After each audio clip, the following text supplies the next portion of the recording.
Good everyone. I hope you guys have an amazing day. So what I'll do today, I will talk about forecast. Right? It's an important topic and yet very simple topic for you to understand.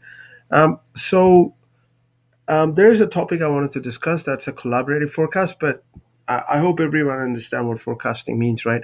Usually, from a Salesforce perspective, sales teams uses this terminology a lot because obviously, when you're running a company you have to make a forecast to ensure that to determine your your growth of the company, right? For instance, if your forecast model says that you will be bringing say $6 million in another 6 months, then obviously you can make a decision based on that, right? If you don't have any forecasting model in place, it kind it becomes very difficult for a company or business to make a decision. So that's the concept of collaborative forecast, where you can manage the sales expectation and to project and plan your company's sales cycle from pipeline to close sales. So a forecast is an expression of expected sales based on the roll up of the set of opportunities. Obviously, from a Salesforce perspective, right? When you sign up a customer, what I mean by that is that you obviously get a lead first, and leads get converted into accounts, contacts, and opportunities. Let's say you have an opportunity with a customer and it's not closed yet. And you're expecting to that opportunity to bring, let's say, a 100,000 in another 6 months. So that is a kind of a forecast. It fits under the forecasting model.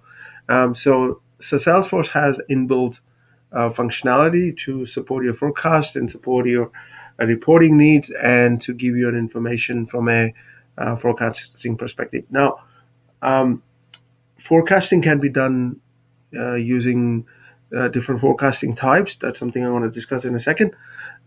So every company, right, who obviously involves in any sort of development or services or product development, they have a sales pipeline, right? A sales pipeline means which customers you're going to onboard to use your product, or which customers you're going to sell your service to, right? Now that all comes as a part of that all comes under the part of a forecast. If you have a opportunity sitting there waiting for the deals to be closed, so that can be considered as a part of a forecasting. Now I know that different companies do things in a different way. Like for instance, I as a part of my training business, we have a different forecasting model. We don't use just based on opportunity. We have different metrics to measure that. So like I said, right, opportunity is one of the option using which you can, like from a Salesforce perspective, you can use opportunity object to drive your forecast. That's one way. There are different ways you can do that, but I'm just generally trying to explain a basic concept around the forecasting model, right? So different businesses do things in different ways. Different businesses do reporting in a different way. Different businesses have different key metrics to be included as a part of a forecast, right? Some only want us to, let's say, some businesses only wanted to forecast on business which brings them, let's say, 100,000, more than 100,000 a year, right? If they have some companies in pipeline would say like 10K, 5K, they may not be interested to consider that business as a part of forecast, though it could add up over the course of time, but some companies choose to ignore. That just depends upon how they wanted to run their forecasting model. Right. So I did briefly mention about the forecasting types. Now, forecasting types represent your sales team projected sales from different perspective. You can create a type on opportunity. You can create a type on the product. You can, opportunity products. Um, you can do that.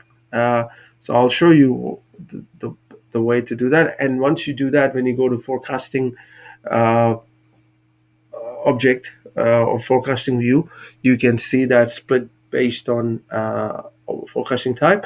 So that's why it says that each type can be set up to use different data, measures, dates, and filter together the forecasting information and is more relevant to your business, right? So obviously, this is decided by business how they wanted to view the stuff, right? So they create forecasting types to showcase that. From an exam perspective, right, you might get asked a few questions around forecasting, so it's very important to understand that. Okay, now this is from a basic, very basic theory perspective, what forecasting should be about, what forecasting is all about. And right, let's look into the org. Okay, so I logged into my org.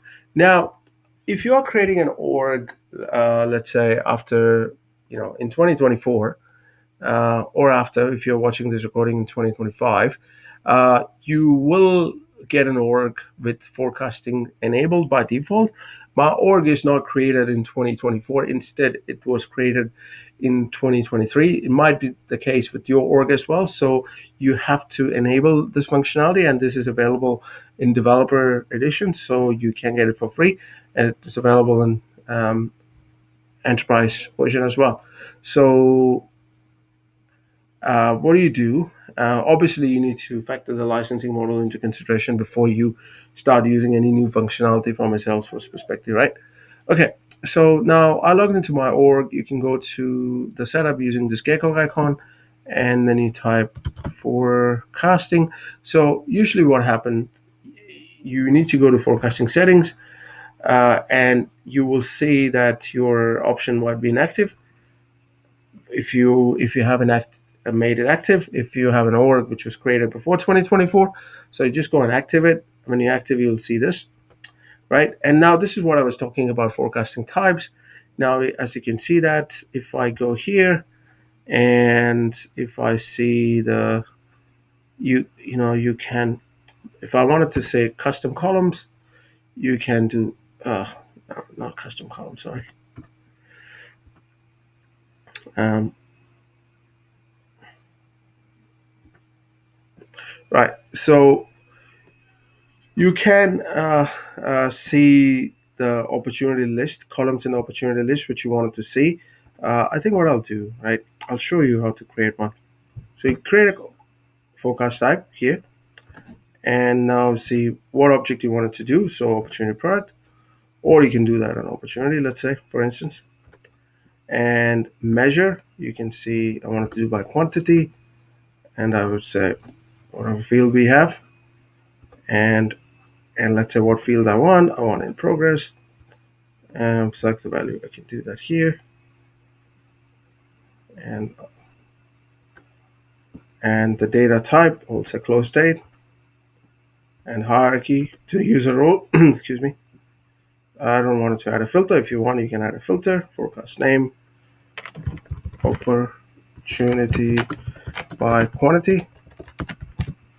I don't have much data, so I'm not sure if it'll work, but I'll just show you how to create one. So you have set up a forecast type. You can say check your selection below if they're correct. Object opportunity, measure, you measuring by quantity. You're doing group by this guy, and there's a hierarchy, is a user role. So if you do not want to measure by quantity, you can go back to say amount, and you say none. If you don't want to say, let's say I will say quantity, and I will say none. Yeah, and I'll say save, save, save, next, and I'll do save. Yeah, and I will say amount. So it's up to you which columns you wanted to see there. So if I say next, and I'll do done. Now, one thing to remember, right? When you do a forecasting type, when you create a forecasting type, by default it won't be active. So you need to. So what I mean by that, let's say you've done this, right? And I've seen this happening a few times, right? And what people do, okay, I'll create a forecasting types. Fantastic. Let's go to the forecasting object, right? So to forecast here, it won't be visible if you have not activated this functionality, right? So I do to forecast, and you see I can see opportunity amount, opportunity revenue. These are the forecasting type, right? So you can see the columns, something like this. You can see that, right? These are the opportunity stuff you selected, and you see that closed, commit forecast, and these are for the 5 months. You can change the filter if you like. right? And you can also say opportunity by revenue. You see, it changes the information, right? So so from a business perspective, right, you can look at this and make a prediction out of it. Okay, now if you remember, I've created the forecast type, but for some reason it's not visible because I forgot to make it active, right? So I'll go back and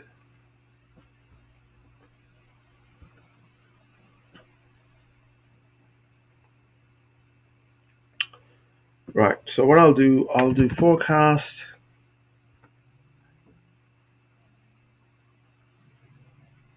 Yeah, and I'll go here and make it activate. So now I got three types which are active. Now if I go back to this gear card icon, sorry, not gear card, this tic tac, and I'll do forecast.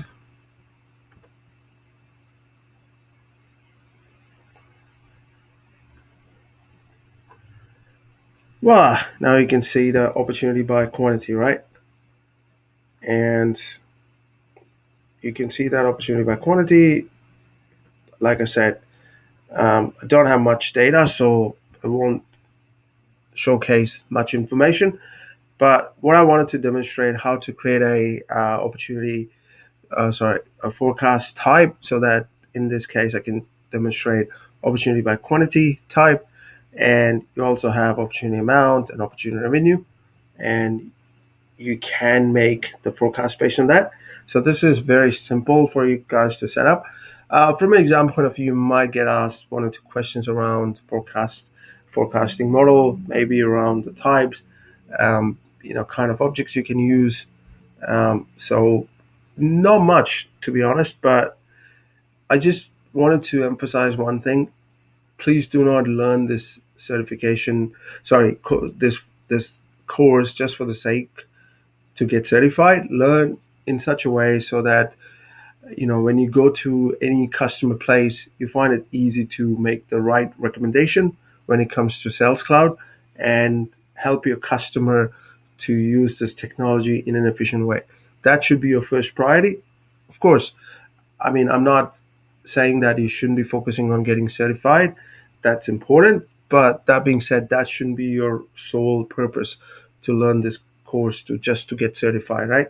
You should be preparing yourself in such a way that uh, you know to, your main motivation should be to empower your customer to make use of this technology in an efficient way. That's how you should roll, because you're a consultant, you're preparing to be one, and this is one of the important responsibility of a customer to, of a consultant to give the right advice to your customer when it comes to implementation.